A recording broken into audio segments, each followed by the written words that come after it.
తెలుగు రాజ్యంకి స్వాగతం. నేను సత్యనారాయణ. తెలుగు సినిమా పరిశ్రమలో దిల్ రాజుకి మాటకి చాలా విలువ ఉంది.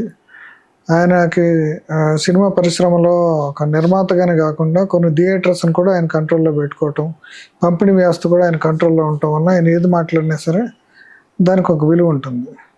అంటే గతంలో ఇప్పుడు సినిమా నిర్మాతలు సంబంధించినప్పుడు ఆయన ఈ సినిమాలు ఒక సక్సెస్ అయిన సినిమాలనేమో 10 వారాల తర్వాత ఓటీటీకి ఇవ్వచ్చు, ఫ్లాప్ అయిన సినిమాలు అయితే 4 వారాల తర్వాత ఇవ్వచ్చు అనే ఒక పరిష్కారాన్ని ఆయన కనిపెట్టారు. అది ప్రస్తుతం అమలు జరుగుతుంది. ఇప్పుడు మళ్ళీ ఆయన మాట మార్చారు ప్రస్తుతం ఉన్న పరిస్థితుల్లో. ఇప్పుడు నేను ఆ మాట అన్నది బహుశా తప్పేనేమో. అంటే మేము 4 వారాల లోపల మేము ఓటీటీకి ఇస్తాం కాబట్టి థియేటర్లకు వెళ్లకుండా ప్రేక్షకులు ఓటీటీలో వచ్చే వరకు ఎదురు చూస్తున్నారేమో అని చెప్పేసి చెప్తున్నారు. అంటే ఇండైరెక్ట్గా సినిమాలను ఫ్లాప్ చేస్తుంది, అంటే ఫ్లాప్ సినిమాలు తీస్తున్న నిర్మాతల, లేదంటే ఒక వ్యూహాత్మకంగా దాన్ని ఏదో ఫ్లాప్ చేసి ఓటీటీలో చూద్దాం అనుకునే ప్రేక్షకుల స్వార్థం అనే ఒక చర్చని ఆయన లేవనెత్తారు. దీనిపై ఇప్పుడు సినీ విమర్శకులు భరద్వాజ్ గారు మనతో మాట్లాడతారు. ఆయన అడిగి తెలుసుకుందాం. భరద్వాజ్ గారు నమస్కారం. నమస్తే అండి. అదేనండి, ఇప్పుడు ఈయన దిల్ రాజుకి మొత్తం సినిమా పరిశ్రమ మీద ఇప్పుడు బాగా పట్టుంది. ఇప్పుడు ఆ 4 కుటుంబాల తర్వాత ఇప్పుడు ఈయన 5వ వ్యక్తి. మొత్తంగా కూడా తెలుగు సినిమా పరిశ్రమని కంట్రోల్ చేసేవాళ్ళు ఈయన కూడా ప్రముఖమైనాడు. ఈయనకు మాట చెల్లుబాటు అవుతుంది. ఇప్పుడు ఈ ఓటీటీ ప్లాట్ఫామ్కి సంబంధించి ఆయన చేసిన వ్యాఖ్య ఏంటి, దాని అంతరార్థం ఏంటి? అంటే దిల్ రాజు గారు మొదట పంపిణీదారుడిగానే ప్రారంభం అయ్యాడండి. ఆ తర్వాత నిర్మాతగా మారాడు. ఇప్పుడు నిర్మాత పంపిణీదారు రెండుగా ఉన్నాడు ఆయన. ఈ సందర్భంగా ఆయన ఒక మాట అనేసాడు. ఆ మాట ఏంటంటే, మేమే తప్పు చేస్తామా 4 వారాల్లో ఓటీటీకి ఇస్తాము అని ఈ మాట అనటం వలన, అంటే నర్మగర్భంగా ఆయన చెప్పింది ఏంటంటే, ప్రేక్షకులు వాంటెడ్గానే సినిమా ఫ్లాప్ చేస్తే, థియేటర్లో సినిమా ఆడకుండా చేస్తే ఓటీటీలోకి వస్తుంది, ఇంట్లో కూర్చొని చూసుకోవచ్చు అని అనుకుని కుమ్మక్కైపోయి ఇలాంటి కార్యక్రమం ఏదైనా చేస్తున్నారా అన్న టోన్ ధ్వనించేలాగా మాట్లాడాడు ఆయన. మా తప్పే, నిర్మాతల సమ్మె సందర్భంగా ఆయన అన్నాడు ఆ మాట. సినిమా ఫ్లాప్ అయితే 4 వారాల్లో ఓటీటీలో వస్తుంది, హిట్ అయితే 10 వారాలు అని. ఈ 10 వారాలు అనేది పోయి ఇప్పుడు సినిమా రిలీజ్ అయిన 4 వారాల లోపే వచ్చేస్తున్నాయి ఓటీటీలోకి. ఈ పరిణామాన్ని ఎలా అర్థం చేసుకోవాలి అన్న టోన్లో మాట్లాడుతూ ఆయన కామెంట్ చేశాడు. కానీ నిజానికి వాంటెడ్గా సినిమాని ఫ్లాప్ చేయాలని ఎవరు అనుకోరు. సినిమా బాగుంటే థియేటర్కి వెళ్తున్నారు జనాలు. సినిమా బాగోకపోతే మాత్రమే థియేటర్కి వెళ్ళటం లేదు అనేది ఆయన అర్థం చేసుకోవాలి ముందు. అంటే ఎందుకు థియేటర్కి, అంటే ఆ పెద్ద స్టార్స్ ఉంటేనే జనాలు థియేటర్కి వెళ్తున్నారు అనే మాట కూడా చెప్తున్నారు వీళ్ళు. కానీ అది కూడా కరెక్ట్ కాదు. నోన్ ఫేసెస్ లేనటువంటి సినిమాలు, ఇప్పుడు టిల్లు ఉంది, టిల్లు స్క్వేర్ కాదు, టిల్లునే, డీజే టిల్లు సినిమా రిలీజ్ అయినప్పుడు ఏ రకమైన ఎక్స్పెక్టేషన్స్ లేవు దాని మీద. జనం వెళ్ళారు, మౌత్ పబ్లిసిటీతో అది సినిమా సక్సెస్ అయింది. నిన్న కాక మొన్న వచ్చినటువంటి కమిటీ కుర్రోళ్ళు కూడా అలాగే మౌత్ టాక్తో నడిచిన సినిమానే. ఇప్పుడు అనే సినిమా కూడా మౌత్ టాక్తో నెమ్మదిగా పికప్ అవుతున్న సినిమానే.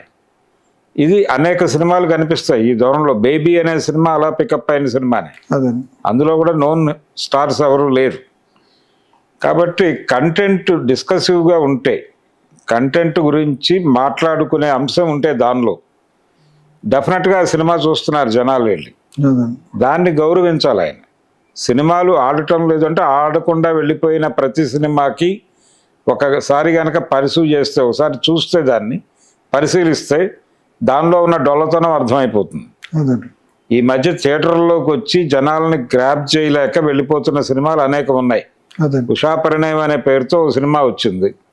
విజయభాస్కర్ గారు డైరెక్టర్ ఆ సినిమాకి. ఆయన ఆ సినిమా గురించి చాలా ఇంటర్వ్యూస్ ఇచ్చాడు. అంతకుముందు చాలా సక్సెస్ఫుల్ సినిమాలు తీశాడు ఆయన. నువ్వు నాకు నచ్చావు, మల్లీశ్వరి, మన్మధుడు లాంటి హిట్ సినిమాలు, జై చిరంజీవ లాంటి సినిమాలు తీసిన డైరెక్టరు వాళ్ళ అబ్బాయిని హీరోగా పెట్టి తీసిన సినిమా ఇది. కానీ ఆ సినిమా పరిస్థితి ఏంటంటే, రిలీజ్ అయిన రోజే హైదరాబాద్ శాంతి థియేటర్లో 2 టికెట్లు తెగి షో క్యాన్సిల్ చేయాల్సిన పరిస్థితి. రిలీజ్ అయిన రోజు ఫస్ట్ షోకి, సెకండ్ షోకి అలాగే జనాలు థియేటర్లకు రావట్లేదు అనే ఉద్దేశంతో థియేటర్ల వాళ్ళు సింగిల్ స్క్రీన్ వాళ్ళు కూడా 2 ఆటలు ఒక సినిమా 2 ఆటలు ఒక సినిమా వేస్తున్నారు. అదండి. జనాలు వస్తారేమో అని ఆశతో, అయినప్పటికీ జనాలు రావడం లేదు. మీరు చూసే కంటెంట్ అంటే జనాలకు ఇంట్రెస్ట్గా ఉండేటువంటి కంటెంట్ తీయకపోవడం మీ లోపం, నిర్మాతల లోపం, దర్శకుల లోపం. దీనివలన సినిమా థియేటర్లు సంక్షోభంలో పడిపోతున్నాయి. మీరు కంటెంట్ ఉన్న సినిమా తీయకపోవడం వలన నష్టపోతుంది అంతిమంగా థియేటర్ల వాళ్ళు. అదండి. థియేటర్లు ప్లేస్లోకి అంటే థియేటర్లు నెమ్మదిగా మూతపడిపోతున్నాయి పూర్తి స్థాయిలో. నిజానికి టీవీలు వచ్చిన రోజుల్లోనే చాలా థియేటర్లు కళ్యాణ మండపాలుగా మారిపోయినాయి. ఇప్పుడు మరిన్ని మారిపోతున్నాయి. సింగిల్ స్క్రీన్స్ వెళ్ళిపోయి పూర్తిగా మల్టీప్లెక్స్ మయం అయిపోబోతోంది. మల్టీప్లెక్స్ ఆడియన్స్ వేరు, సింగిల్ స్క్రీన్ ఆడియన్స్ వేరు. అంటే ఇప్పుడు సినిమాకి వెళ్తే మల్టీప్లెక్స్లో ఈ బెవరేజెస్, ఫుడ్, వీటి రేట్లు కూడా అబ్నార్మల్గా ఉంటాం అనేది కూడా ఒక కారణం ఉంటుంది. అంటే థియేటర్ అది ఆడియన్స్ ఫ్రెండ్లీగా లేదు. థియేటర్ అదండి. లేకపోవడం వలన జనాలు థియేటర్కి వెళ్ళటం లేదు. అయితే జేబుకి చిల్లు పడవటం అనేదే వాళ్ళు పెట్టుకున్నట్టుగా 2,000 రూపాయలండి కనీసం. అదండి. 2,000 జేబులో లేకుండా మల్టీప్లెక్స్కి ఒక ఫ్యామిలీ వెళ్ళలేని పరిస్థితి. అక్కడ పాప్కార్న్ పిల్లలు కనుక ఏదన్నా కొనాలి అంటే కనీసం 1,500 రూపాయలు దానికే ఖర్చు అయిపోయే పరిస్థితి. ఏం క్యారీ చేయను కూడా ఫుడ్ అది క్యారీ బయట నుంచి క్యారీ చేయనివ్వరు. ఇది ఈ కండిషన్, అదొక దోపిడీ వ్యవస్థ అక్కడ నడుస్తోంది. దాన్ని కట్టడి చేస్తామని చెప్పారు నిర్మాతల సమ్మె సందర్భంగా. ఆ కట్టడి చేయటం జరగల ఇప్పటి వరకు. అలాగే టిక్కెట్ల రేట్లు పెంచి అమ్ముతున్నారు. ఈ పెంచి అమ్మటం అంటే బ్లాక్లో అధికారికంగా అమ్మటమే. సో దాని వలన కూడా ఆడియన్స్ భయపడి థియేటర్ దగ్గరికి వెళ్ళటం లేదు. ఇలా జనాలని థియేటర్కి రాకుండా ఉండే కండిషన్స్ అన్ని మీరు చేసి జనాలు థియేటర్కి రావట్లేదని కోప్పడితే ఎలాగా? రెండోది మల్టీప్లెక్స్ ఆడియన్స్ గొడవ ఇదంతా. సింగిల్ స్క్రీన్కి వెళ్ళే జనాలు దిగువ మధ్య తరగతి, అంతకంటే దిగువ తరగతి వాళ్ళు సింగిల్ స్క్రీన్నే చూస్ చేసుకుంటున్నారు. ఇప్పటికీ నెమ్మదిగా సింగిల్ స్క్రీన్స్ని చంపేసి వీళ్ళు ఈ జనాలందరినీ ఓటీటీలకు పరిమితం చేయాలనే ఒక కాన్స్పిరసీ జరుగుతోంది ఇండస్ట్రీలో. ఆ కాన్స్పిరసీలో భాగంగానే దిల్ రాజు గారు మాట్లాడాడు. అంటే ఆ కాన్స్పిరసీలో ఇంట్రెస్ట్ ఎవరిదంటారు? అంటే ఓటీటీకి వెళ్ళిపోతుంది సినిమా, సింగిల్ స్క్రీన్ వాళ్ళు ఇంకా సింగిల్ స్క్రీన్స్ అక్కర్లేదు అనుకుంటున్నారు. ఈ ఆడియన్స్ని ఓటీటీలకు అమ్మేస్తున్నారు వీళ్ళు. ఈ ఆడియన్స్ని ఓటీటీలకు అమ్మేసి ఓటీటీ ప్లాట్ఫాము, మల్టీప్లెక్స్ ఆడియన్స్, అంతే. ఇంకా మిగిలిన జనాలు లేరు. అంటే ఈ సినిమా నిర్మాతల స్ట్రాటజీ వల్ల ఇలా జరుగుతుంది అంటారు? నిర్మాతలే కాదండి, పంపిణీదారులు అందరూ కలిసి, అంటే ఒక as a whole business strategy of film industry. అంటే సినిమాకి ఒకప్పుడు వసూళ్లు అనేవి కేవలం బుకింగ్లో నుంచి వచ్చే డబ్బులు మాత్రమే. బుకింగ్లో టికెట్ కొనుగోలు ద్వారా వచ్చే డబ్బులే డబ్బులు. ఇప్పుడు అలా కాదు. ఇప్పుడు రకరకాల మార్గాల్లో డబ్బులు వస్తున్నాయి సినిమాకి. అంటే సినిమా ఓటీటీకి అమ్ముతున్నారు, అలాగే మల్టీప్లెక్స్లకి అమ్ముతారు. మల్టీప్లెక్స్లకి వచ్చినటువంటి అక్కడ వచ్చినటువంటి కలెక్షన్లో పర్సంటేజ్ ఇస్తున్నారు. సింగిల్ స్క్రీన్లకి పర్సంటేజ్ ఇవ్వట్ల, రెంట్లు కడుతున్నారు. దాంతో వాళ్ళ మెయింటెనెన్స్ కష్టమైపోతుంది. రెంట్ల మీద మెయింటైన్ చేసే పరిస్థితుల్లో సింగిల్ స్క్రీన్స్ లేవు.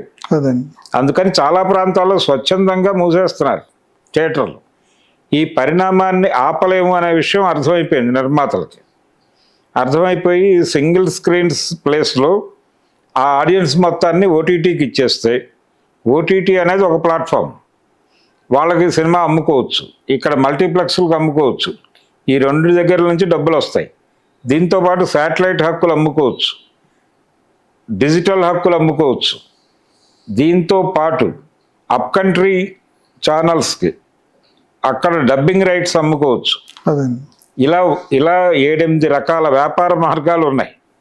కాబట్టి సినిమా రిలీజ్ చేయాల్సిన అవసరం ఉంది అనుకుంటే మల్టీప్లెక్స్లో వేస్తారు, లేదంటే కనుక నేరుగా ఓటీటీకి పంప్ చేసేస్తారు.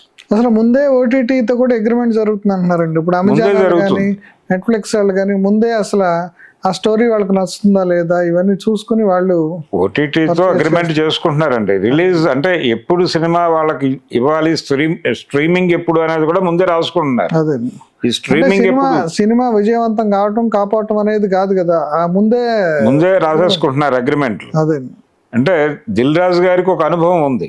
ఆయన బలగం సినిమా 2 వారాల కంటే ఆడదు అనుకున్నాడు ఆయన.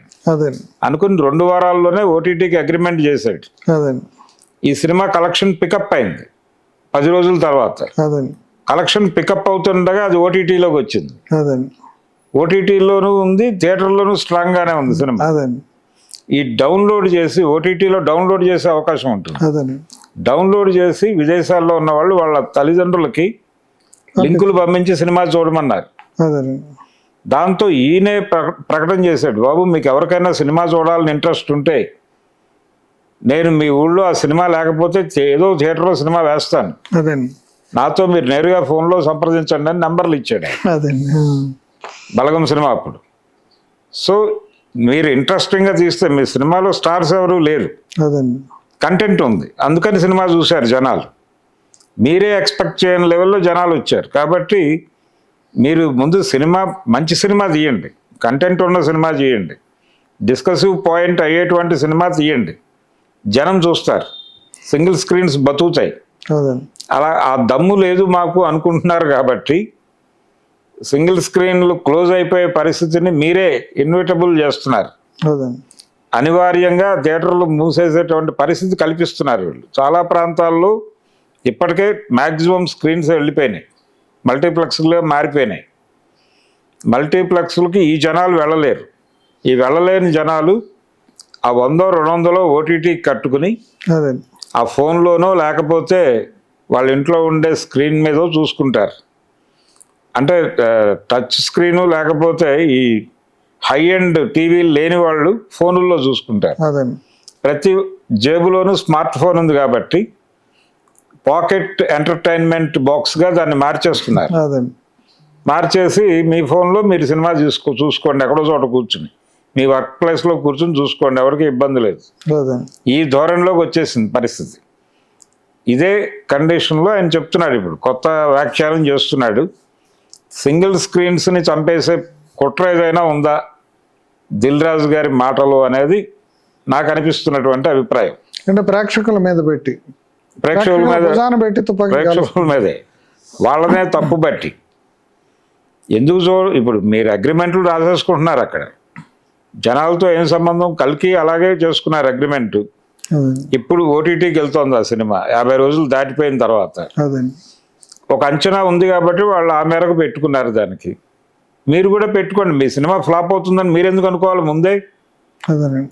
ఇప్పుడు ఆ రోజున ఆయన నిర్మాతల సమ్మె సందర్భంగా 4 వారాలు ఫ్లాప్ సినిమాకి హిట్ సినిమాకి 10 వారాలు అన్నప్పుడు ఒక జోక్ వచ్చింది సర్క్యులేషన్లోకి, ప్రేక్షకులకి కదా సంఘం లేనిది ఇప్పటిదాకా, నిర్మాతలకు సంఘం ఉంది, ప్రతి ఒక్కరికి సంఘం ఉంది. సినీ గోయర్స్ అసోసియేషన్ ఇంతకు ముందు ఉండే కానీ సినీ గోయర్స్ అసోసియేషన్ అది లిమిటెడ్ సర్కిల్ అండి, క్రిటిక్స్ వరకు అక్కడ కూర్చుని మాట్లాడుకునేవాళ్ళు. అలా కాకుండా సినిమా ప్రేక్షక సంఘం అనేది ఒక విస్తృత స్థాయిలో పెట్టి మనం ఈ సినిమాని ఫ్లాప్ చేద్దాం, ఫ్లాప్ చేస్తే 4 వారాల్లో వచ్చేస్తుంది అని అనుకుంటే ఏమిటి పరిస్థితి ఇండస్ట్రీది అని ఒక జోక్ నడిచింది ఆ రోజుల్లో. ఇప్పుడు ఆయన అదే మాట్లాడుతున్నాడు, తను మాట్లాడుతున్నాడు ఇప్పుడు దాదాపు అదే మాటని. కాబట్టి దిల్ రాజు గారు అసహనం అంటే జనాలు రావటం లేదు థియేటర్లకి అనేది ఒక అసహనం ఉంది ఆయనకి. జనాలు వచ్చే కంటెంట్ తీయలేకపోతున్నాం అనే బాధపడాలి ఆయన. ఇప్పుడు నేషనల్ అవార్డ్స్ వచ్చినాయి నిన్న, ఒక్క తెలుగు సినిమా ఒక్క విభాగంలో లేదు. అంటే మన సినిమాల స్థాయి ఏమిటి అనేది అర్థమవుతుంది. సౌత్కి విపరీతంగా అవార్డులు వచ్చాయని చెప్పి జబ్బలు జరుచుకుంటున్నారు. కార్తికేయ అది తెలుగు కాదంటారా? తెలుగే, కానీ అది మామూలు అవార్డు కదండి.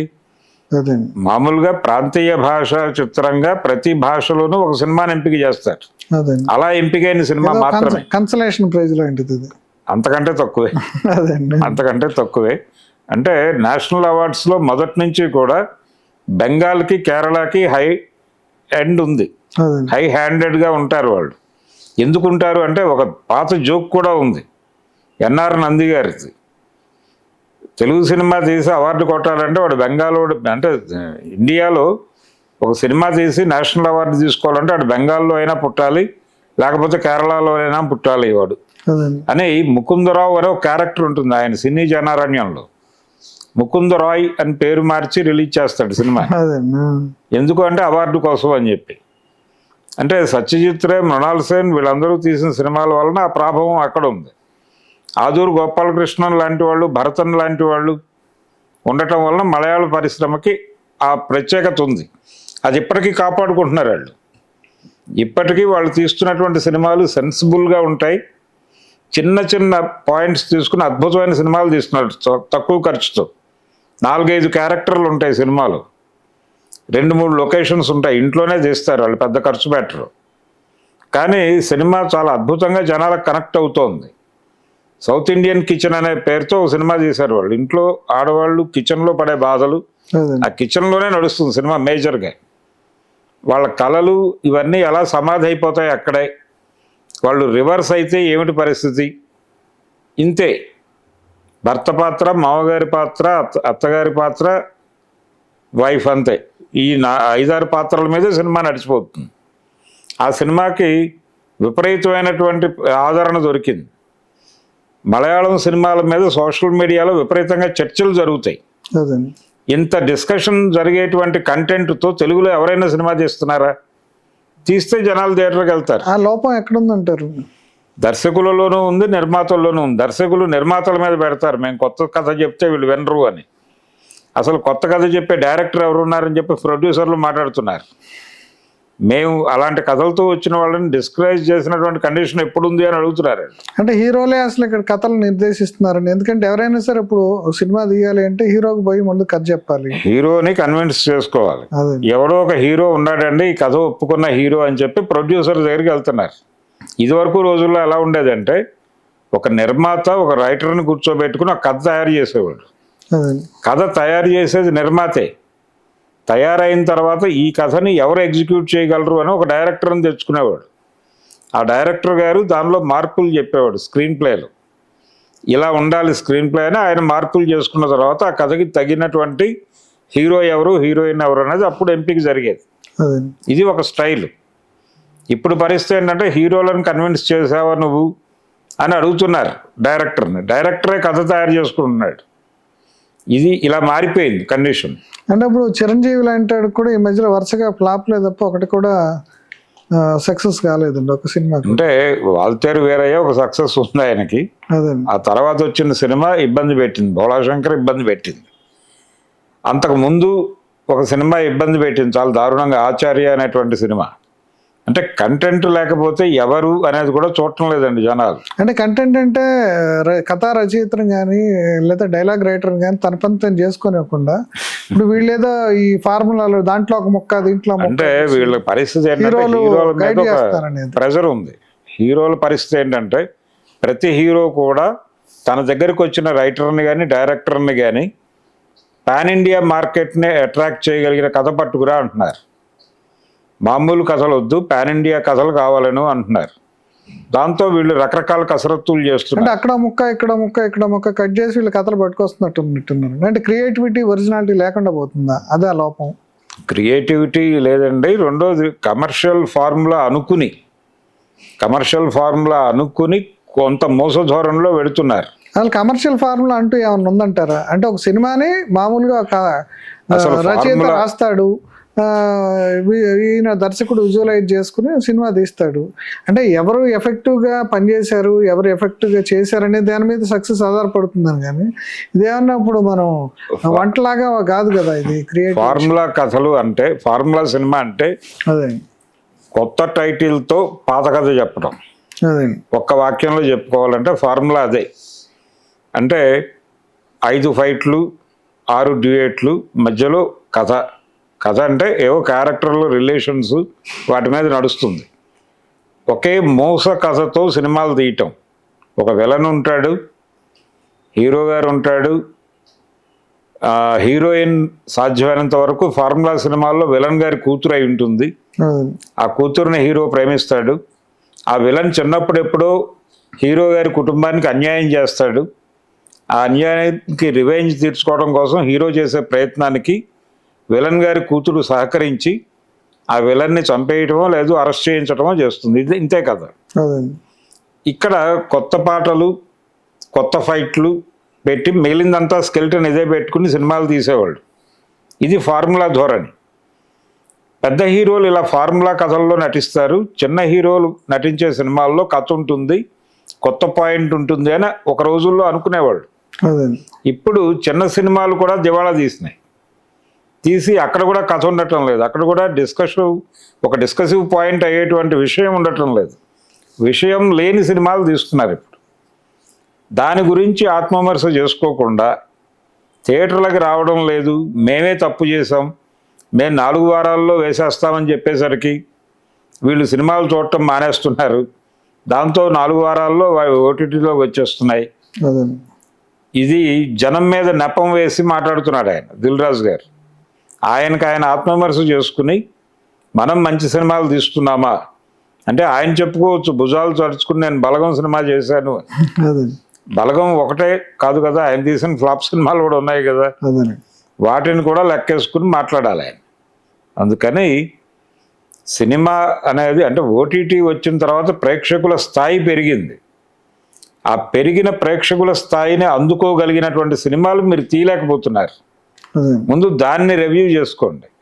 ఆ రివ్యూ చేసుకుంటే ఆయన తీసినటువంటి ఫ్యామిలీ స్టార్ ఫ్లాప్ అయింది కదా. అదండి. ఎందుకు ఫ్లాప్ అయిందంటే రొటీన్ కథ కాబట్టి విజయ్ దేవరకొండ లాంటి ఆర్టిస్ట్ ఉన్నా కానీ జనం చూడలేదు. అదండి. దానికి ఆత్మవిమర్శ చేసుకోవాల్సింది దిల్ రాజు, జనం కాదు. అవును. అందుకని జనం మీద నెపం వేయటము, జనం భుజాల మీద తుపాకీ పెట్టి ఇంకెవరినో మళ్ళీ వాళ్ళనే టార్గెట్ చేసి కాల్చటం. మల్టీప్లెక్స్లు ఎలాగూ ఉన్నాయి కాబట్టి, చైన్ మల్టీప్లెక్స్లు అవి అలాగే ఉంటాయి, వాటి నుంచి డబ్బులు వస్తాయి కాబట్టి సింగిల్ స్క్రీన్స్ మనకు సంబంధం లేదు, వీళ్ళందరినీ ఓటీటీల వాళ్ళకి అమ్మేసుకుందాం అదండి. అన్న ధోరణిలో ఉంది ఆయన స్టేట్మెంట్. ఇది ప్రమాదం, ఇది ప్రేక్షకుల పట్ల బాధ్యత రాహిత్యం అని కూడా అనుకోవచ్చు. అదండి. ఏదైనా క్లోజ్ చేసే ముందు నిన్న జాతీయ అవార్డులు వచ్చిన సినిమాల గురించి క్లుప్తంగా చెప్తారా? నిన్న జాతీయ పురస్కారాలు ప్రధానంగా కేరళకి వెళ్ళినాయండి. ఎక్కువ శాతం తెలుగుకి సంబంధించి ఒక్క అవార్డు కూడా రాలేదు. అదండి. లాస్ట్ ఇయర్ తెలుగు నుంచి ఉత్తమ నటుడు పురస్కారం తెలుగు హీరోకి వచ్చింది, అల్లు అర్జున్కి. అది ఇప్పటివరకు ఎప్పుడూ జరగనటువంటిది. అంటే తెలుగులో ఇప్పటిదాకా ఏ హీరోకి కూడా జాతీయ స్థాయిలో ఉత్తమ నటుడు పురస్కారం దక్కలేదు. పుష్ప అండి. పుష్పకి వచ్చింది. 21 డిసెంబర్లో రిలీజ్ అయింది ఆ సినిమా, కాబట్టి ఆ సంవత్సరానికి దానికి ఉత్తమ నటుడు పురస్కారం వచ్చింది. 22లో కాంతారాకి వెళ్ళింది, రిషబ్ శెట్టికి వెళ్ళింది. అయితే కాంతారాకి ఉత్తమ నటుడు అవార్డు రావటం, ఆయన కొంచెం భారతీయ జనతా పార్టీ అనుకూలుడు మాత్రమే కాదు, ఆయన తీసిన సినిమా కాంతారా కంటెంట్ కూడా అదే. అంటే ఒక భూస్వామి, అంటే ఒక జమీందారు తన పూర్వీకుల చెప్పు చేతల్లో ఉన్నటువంటి అడవి ఆధునిక ప్రభుత్వాల కిందకి వెళ్ళిపోయి ఆ అడవిని తాము కోల్పోయామనే బాధతో తిరిగి ఆ అడవిని ఎలా హస్తగతం చేసుకోవాలి అని ఒక కుట్ర పన్ని అక్కడ ఉన్నటువంటి ట్రైబల్స్లో రకరకాల వైరుధ్యాలు క్రియేట్ చేస్తూ ఉంటాడు. దాన్ని ప్రభుత్వ సాయంతో ఇతను ఎలా ఎదుర్కొన్నాడు అనేది కథ. అంటే అక్కడ ఫారెస్ట్ డిపార్ట్మెంటు అనేది దాని చల్లని నీడలో అందరూ బాగున్నారు అనేది చెప్పే ప్రయత్నం చేస్తాడు ఆయన. కానీ ఆ సినిమాలో మరుగున పరిచిన రహస్యం ఏంటంటే, ఇప్పుడు ప్రభుత్వాలు ఆ అడవుల్ని కార్పొరేట్లకు కట్టబెట్టేస్తున్నాయి. దీన్ని మాట్లాడే ప్రయత్నం ఆయన చేయలే. అంటే నిజానికి ఆయన సినిమాలో ఆయనే చూపించినటువంటి పాత జమీందారు, అతను ఒక కార్పొరేట్ కంపెనీగా ఏర్పడితే ప్రభుత్వం తిరిగి అతని అడవిని, ఏదైతే అతని పూర్వీకుల అడవిని ప్రభుత్వం తీసుకుందో అదే అడవిని బంగారు పళ్ళల్లో పెట్టి ఆయనకి ఇచ్చేస్తుంది. ఆ విషయం తెలియక జమీందారు వీళ్ళందరితోనూ ఘర్షణ పడ్డాడు అనుకోవాల్సి వస్తుంది. కాబట్టి చాలా విషయాలు మరుగుపరిచి ప్రభుత్వానికి పెద్దపీట వేసి జనాల కళ్ళు మూసి తీశాడు ఆ సినిమా. కాంతారా సినిమా కథలో ఉన్నటువంటి సమస్య అది. అందుకనే ఆయన సీక్వెల్ తీస్తానంటారా, ప్రీక్వెల్ తీస్తానంటున్నాడు. అంటే సీక్వెల్ తీస్తే ఆయన కార్పొరేట్ కంపెనీల దుర్మార్గాలు మాట్లాడాలి. అందుకని జమీందారీలు ఎంత దుర్మార్గంగా ఉన్నారని ప్రీక్వెల్ తీస్తానంటున్నాడు ఆయన. అది కండిషన్. కాంతారాకి పురస్కారం ఇవ్వటం వెనకాల ఉద్దేశం కూడా ఇదే అనుకుంటున్నాను నేను. ఆయనకి, రిషబ్ శెట్టికి, రెండోది దానికి కర్ణాటక అకౌంట్లో కూడా అవార్డు ఇచ్చారు. పొన్నియిన్ సెల్వన్కి కొన్ని పురస్కారాలు దక్కినాయి. తమిళనాడు నుంచి నిత్యా మేనన్కి ఉత్తమ నటి అవార్డు ఇచ్చారు. అయితే అక్కడ చిన్న చర్చ జరుగుతోంది.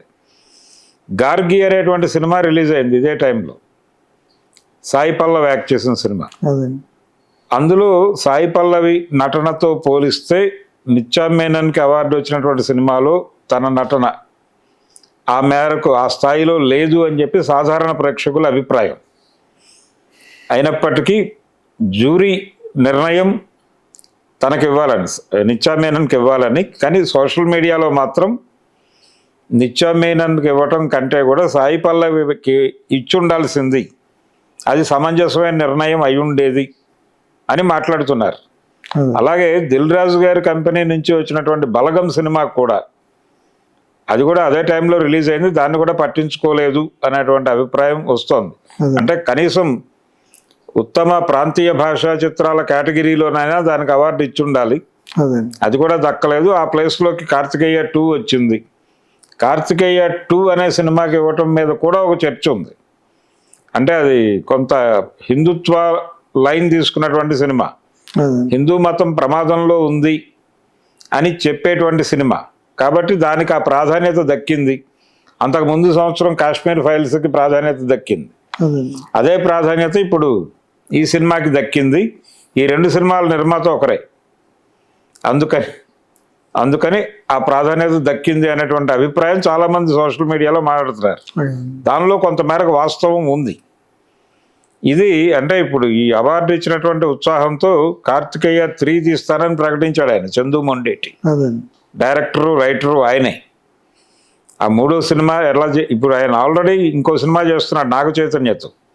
ఇది కూడా పాకిస్తాన్ మీద విద్వేషాన్ని రెచ్చగొట్టే సినిమానే ఇప్పుడు చేస్తోంది ఆయన. తండేల్ అనే పేరుతో నాగ చైతన్య హీరోగా చేస్తున్నాడు, సాయి పల్లవి హీరోయిన్.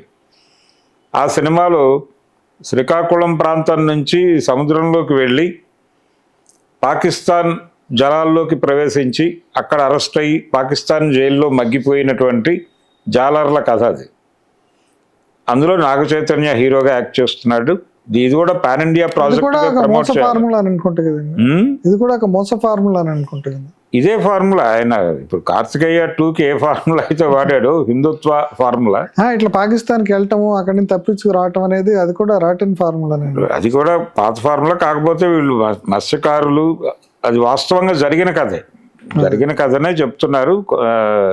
అయితే ఆ ప్రాసెస్లో పాకిస్తాన్ మీద విద్వేషం రెచ్చగొట్టే సన్నివేశాలు కల్పించడానికి అవకాశం ఉంది. పాకిస్తాన్ని విమర్శిస్తే సినిమా చూసేస్తారు ఇక్కడ జనాలు అనేటువంటిది ఒక ఫీలింగ్ ఉండింది ఇంతకు ముందు.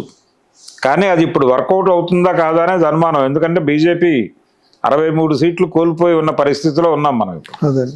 సో జనాల్లో ఒక మార్పు కనిపిస్తోంది విజువల్గా. అందుకనే రజాకార్ అనే సినిమా కూడా పెద్దగా సక్సెస్ అవ్వలేదు. కాబట్టి ఈ వాతావరణంలో చందు మొండేటి ఫార్ములా ఏ మేరకు వర్కౌట్ అవుతుంది అనేది ఒక కన్ఫ్యూజను. ఆ సినిమా యాక్చువల్గా డిసెంబర్లో రిలీజ్ కావాలి, డిసెంబర్ నుంచి జనవరికి పోస్ట్పోన్ అవుతుంది అంటున్నారు తండేల్. ఇది ప్రస్తుతం అంటే నేషనల్ అవార్డ్స్కి వెళ్ళే పరిస్థితి కానీ, లేకపోతే నేషనల్ అవార్డ్స్లో ఎంపిక మన వాళ్ళు పంపించినటువంటి సినిమాలు కూడా ఏది ప్రాపర్గా వర్కౌట్ అవ్వలేదండి. అంటే ఆ స్థాయి సినిమాలు కూడా తీయలేదు వీళ్ళు. తీయకపోవడం అనేది లోపం. దాన్ని రెక్టిఫై చేసుకోవాలి, దాని గురించి ఆలోచించుకోవాలి, సమీక్షించుకోవాలి వాళ్ళు. Okay sir, thank you for your review అండి. Please do subscribe to Telugu Rajyam channel. Please do subscribe to Telugu Rajyam channel. Please do subscribe to Telugu Rajyam channel. Hi అండి, నేను మీ ఆర్పీని, నెల్లూరు పెద్దారెడ్డి చేపల పులుసు ఓనర్ని. మీరు తెలుగు రాజ్యం అనే ఈ యూట్యూబ్ ఛానల్ సబ్స్క్రైబ్ చేసుకుని మంచి మంచి వీడియోలతో వస్తారు. Thank you so much. Hi people, I'm Sonakshi Verma and you please watch Telugu Rajyam and please subscribe to the channel.